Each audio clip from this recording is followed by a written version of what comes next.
Okay, welcome to this video. I want to take a minute, although it's a low-tech minute here, just highlighters on paper, but I want to show you a little bit about how these stator windings are wound up and how we get a motor and a generator out of one winding, and a little bit about regenerative braking. So first, if you remember from the alternator video and what we talked about in class, you have three-phase winding these coils, and there's a center junction. This is a Y-wound stator winding. It looks like a Y, and it has three different sections. Okay, I'm going to color coordinate them to show you this. We take this Y-wound three-phase stator winding and then turn it into a circle with multiple sections. So you have the green, the three phases, green, pink, and orange. And now they're connected and they go across over here to this other side. Okay, they're 90 degrees apart. This is kind of just for a representation of what it looks like.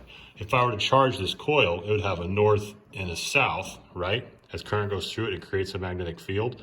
But as that wire comes through right here, it's going to have a north and a south again.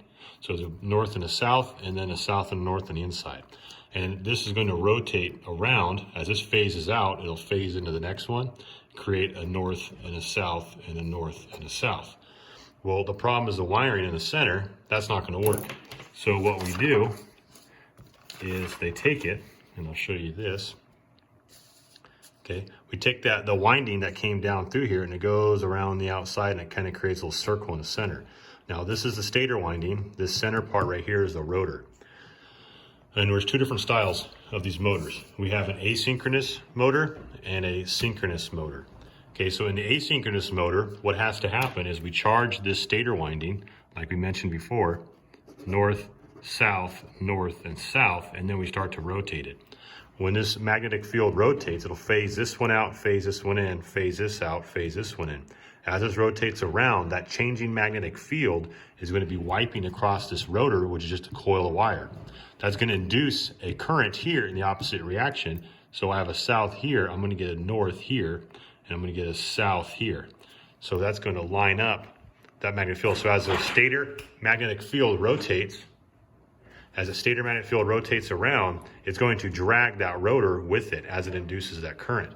Now, what's going to be interesting is that as this north over here, if I move this, let's say let's move it over here. So now it becomes on this pink one, and then this becomes the south.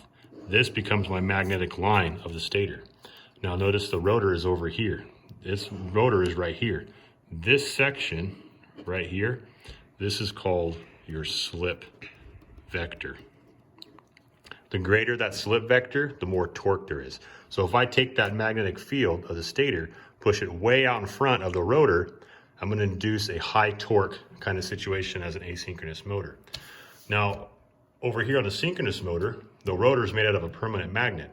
So if I take this north, and south, and rotate it, it has to lock up together with this. This is a permanent magnet rotor, no induction necessary. So it's going to have a north and a south, and the computer knows the location of these north and souths based on the encoder resolver, that position sensor we talked about last week. So once the computer knows the rotation or the position of this rotor, it knows which coil to energize and in what polarity, and then it can start rotating this engine over.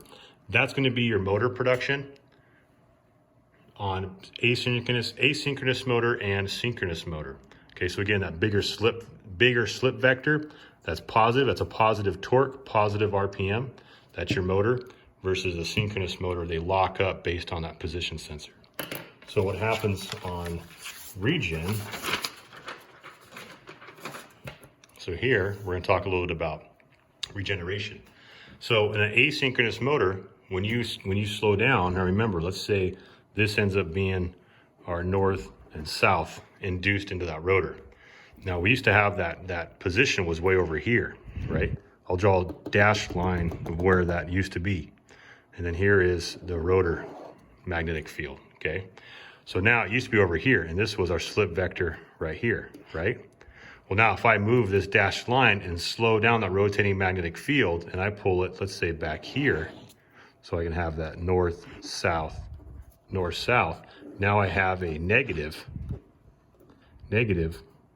slip vector. Okay, and this is measured in degrees. So now the rotor's still going forward because it's attached to the drive wheels of the car, so it's still spinning forward. I'm going to move that magnetic field on the stator back behind the position of that physical rotor right here.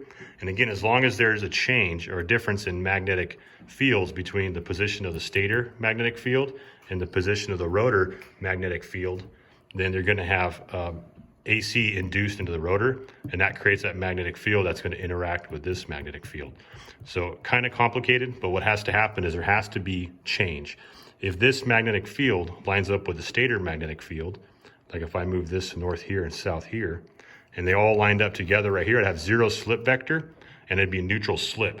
Because they're rotating the same speed, there's no change in magnetic field. There's no induction. If there's no induction, there's no magnetic field in the rotor. And if there's no magnetic field in the rotor, it won't interact with the magnetic field in the stator. So take a look over here. Here is a actual physical stator out of a Prius MG2, and just kind of showing you a little bit about that magnetic field. Okay, so it's going to sit there and rotate either clockwise or counterclockwise, and that rotor is in the center. So hopefully it's been helpful, not too confusing, and I will see you later.